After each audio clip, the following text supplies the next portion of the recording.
नमस्कार दोस्तों, मैं देव यादव एक बार फिर आपका देवांश स्टडी यूट्यूब चैनल में हार्दिक अभिनंदन करता हूं। आज अपन पढ़ेंगे साइंस क्या है, साइंस की ब्रांचेज क्या हैं और ये कौन कौन सी ब्रांच आप पढ़ेंगे, कौन कौन सी हमारे कंपटीशन के लिए इम्पोर्टेंट होती है। तो इसी दरमियान ये वीडियो आप देख रहे हैं। तो देखिए, सबसे पहले मैं यहाँ एक शब्द लिख देता हूँ। मैंने लिखा यहाँ पर विज्ञान। देखिए, इसकी कोई खास ऐसी परिभाषा है नहीं कि जो आपको दिक्कत करती हो। विज्ञान, देखिए विज्ञान का मतलब क्या होता है, मैं इसको दो पार्टों में डिवाइड कर देता हूं, वी प्लस ज्ञान।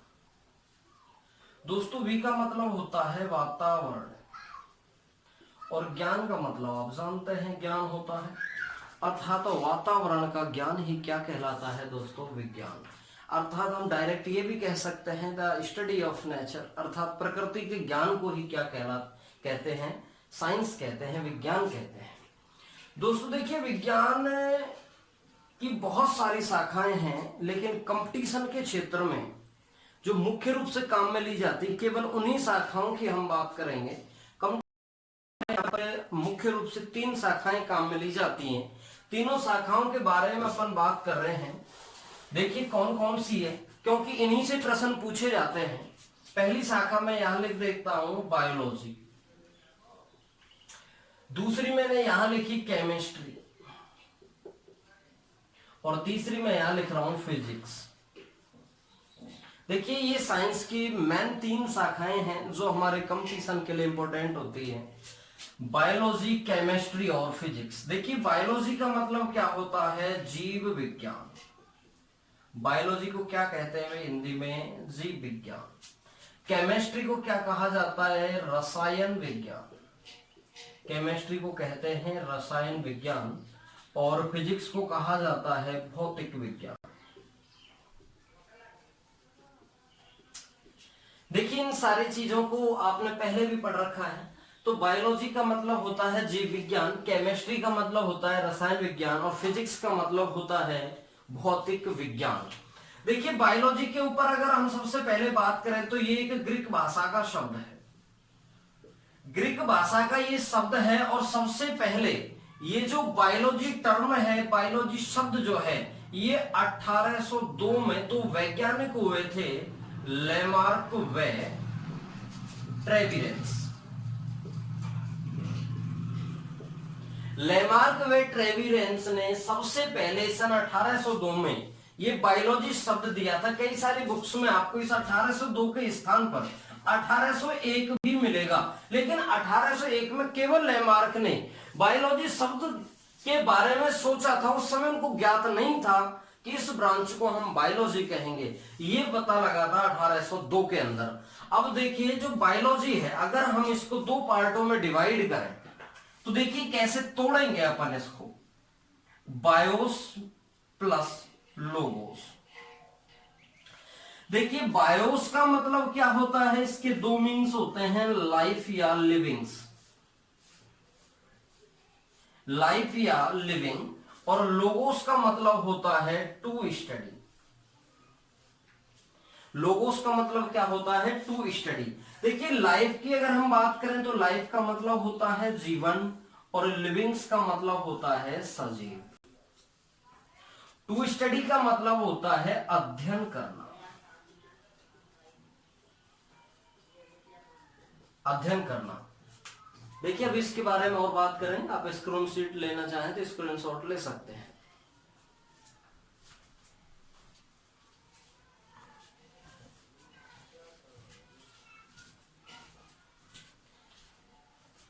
तो देखिए, बायोस प्लस लोगोस। बायोस का मतलब होता है दोस्तों लाइफ या लिविंग्स, अर्थात लाइफ का मतलब होता है जीवन और लिविंग का मतलब होता है सजीव।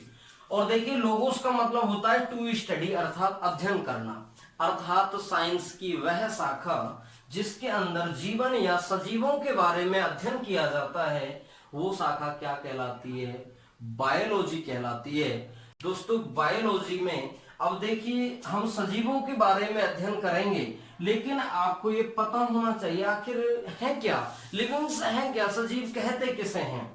तो दोस्तों, सजीव और निर्जीव ये 2 तरह की चीजें होती हैं, 2 तरह के जीव इस दुनिया में होते हैं। तो देखिए, सजीवों का मतलब क्या होता है और निर्जीवों का मतलब क्या होता है। सजीव का मतलब होता है वे जीव जो श्वसन, पोषण, उत्सर्जन, वे जीव जो श्वसन, पोषण, उत्सर्जन,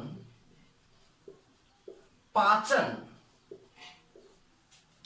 ग्रोथ अर्थात वृद्धि एवं विकास, इन सारी चीजों को करते हैं वो सभी क्या कहलाते हैं दोस्तों? सजीव। और जो इन प्रोसीजर को नहीं दर्शाते हैं वो कहलाते हैं निर्जीव। वो क्या कहलाते हैं भाई? निर्जीव कहलाते हैं, नॉट लिविंग्स।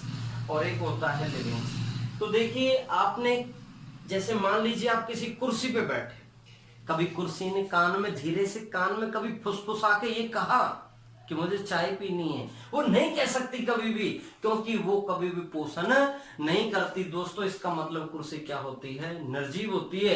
कभी कुर्सी ने कभी आपसे ये कहा कि मेरे ऊपर से हट जाइए, मैं सांस नहीं ले पा रही हूं, वो कभी नहीं कह सकती, क्योंकि वो कभी भी उत्सर्जन की प्रोसीजर नहीं दर्शाती है। तो देखिए, जो इन क्रियाओं को दर्शाते हैं वो सजीव कहलाते हैं, और जो इन क्रियाओं को नहीं दर्शाते हैं वो निर्जीव कहलाते हैं। तो दो क्लियर हो गया, सजीव और निर्जीव क्या है। उसके बाद देखिए होता क्या है, तो ये बायोलॉजी के जनक की अगर हम बात करें तो बायोलॉजी का जो जनक होता है वो कहलाता है भाई अरस्तु। बायोलॉजी का जनक क्या कहलाता है? अरस्तु।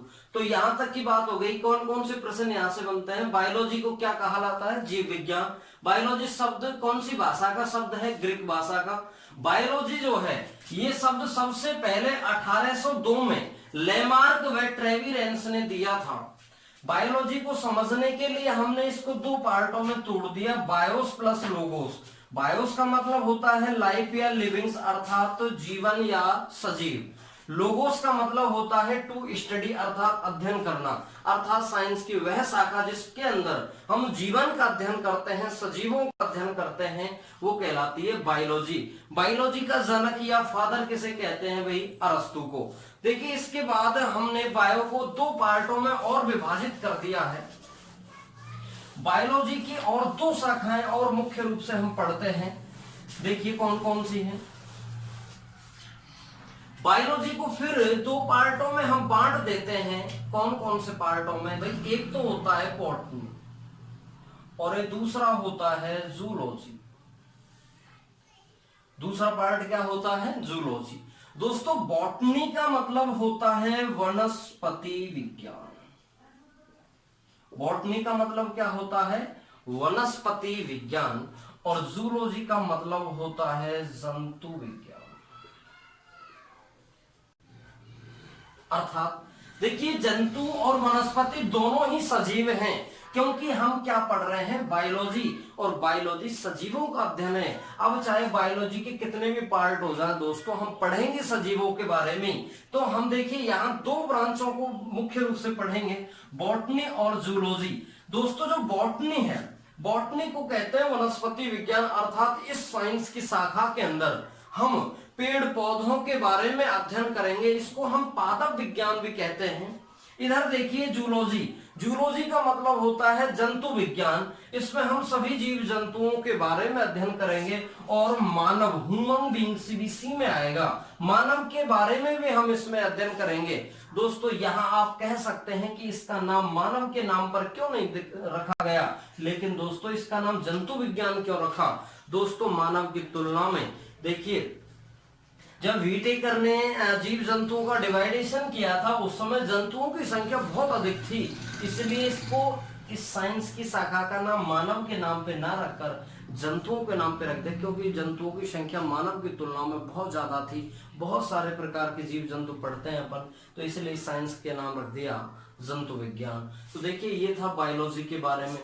अब हम बात कर लेते हैं केमिस्ट्री के बारे में, अर्थात रसायन विज्ञान। तो दोस्तों, केमिस्ट्री विज्ञान की वह शाखा है जिसके अंतर्गत हम तत्व, रसायन, उनके गुणों, क्रियाशीलता के बारे में अध्ययन करते हैं। वही साइंस की शाखा रसायन विज्ञान कहलाती है। बहुत सारे रसायनों के तत्वों के बारे में, पदार्थों के बारे में अध्ययन करेंगे। और देखिए, इस रसायन विज्ञान के क्षेत्र में एक वैज्ञानिक आए थे। वैज्ञानिक कौन आया था देखते हैं। रसायन विज्ञान के क्षेत्र में एक वैज्ञानिक आए और उस वैज्ञानिक ने एक पुस्तक को लिख दिया, और पुस्तक का नाम क्या था भाई? तत्वों में रसायन। तत्वों में रसायन। एक वैज्ञानिक आए साइंस के क्षेत्र में, रसायनों के क्षेत्र में, और उन्होंने एक पुस्तक का निर्माण कर दिया, तत्वों में रसायन। इस पुस्तक में उसने रसायनों के बारे में जानकारी दी थी, और इस पुस्तक को लिखने के लिए इनको एक उपाधि से सम्मानित कर दिया। इनको कहा गया रसायन विज्ञान का जनक। रसायन विज्ञान का जनक। तो रसायन विज्ञान का जनक और इस किताब के लेखक कौन थे? रसायन विज्ञान का जनक दोस्तों लेवोसियर को माना जाता है। किसको माना जाता है? लेवोसियर को। देखिए इसका नाम लेवोसियर भी मिलता है, इसका नाम आपको लवाइजिए के नाम से भी लिखा हुआ मिल जाएगा, और इसी को ही लेवोसिए कहते हैं। तो किसी भी तरह से मिले, ये एक ही व्यक्ति का नाम है, 3 प्रकार से इसका नाम लिखा जाता है। तो देखिए केमिस्ट्री अर्थात साइंस की वह शाखा जिसमें हम रसायनों के बारे में, तत्वों के बारे में अध्ययन करते हैं, उसे हम केमिस्ट्री कहते हैं। और इस रसायन विज्ञान के क्षेत्र में एक पुस्तक लिखी गई, तत्वों में रसायन। इस किताब को लिखने के कारण उस वैज्ञानिक को रसायन विज्ञान का जनक कहा गया। उस वैज्ञानिक का नाम है लेवोसियर, लवाइजिए या लेवोसिए। ऐसे ही देखिए हम फिजिक्स के बारे में बहुत सारी चर्चा करेंगे कि विज्ञान की वह शाखा जिसके अंदर हम पिंडों के बारे में अध्ययन करते हैं, उनके बीच में कौन से बल, ऊर्जा लगती है, कार्य करती है, उन सभी चीजों के बारे में जो अध्ययन किया जाता है वो कहलाती है साइंस की शाखा फिजिक्स या भौतिक विज्ञान। तो आज की वीडियो में बस इतना ही, फिर आगे हम चर्चा करेंगे साइंस के बारे में और बहुत ज्यादा कि क्या है क्या नहीं है। आज केवल द इंट्रोडक्शन ऑफ साइंस ये क्लास थी, थोड़ा सा आपको साइंस की नॉलेज दी गई है। तो अगर वीडियो अच्छी लगी हो तो इसको सब्सक्राइब करें, शेयर करें और ज्यादा से ज्यादा लोगों तक इसको पहुंचाएं, ताकि हम साइंस की इस जो इस समय एक मानसिकता बैठी हुई है कि साइंस है बहुत ज्यादा डेंजरियस सब्जेक्ट है, तो ऐसा कुछ नहीं है। वो सारी चीजें आपकी यहाँ पर क्लियर करवाते रहेंगे। आज फर्स्ट वीडियो थी, थोड़ी सी जानकारी आपको मिली। ठीक है सर, आप आज इतना ही, धन्यवाद।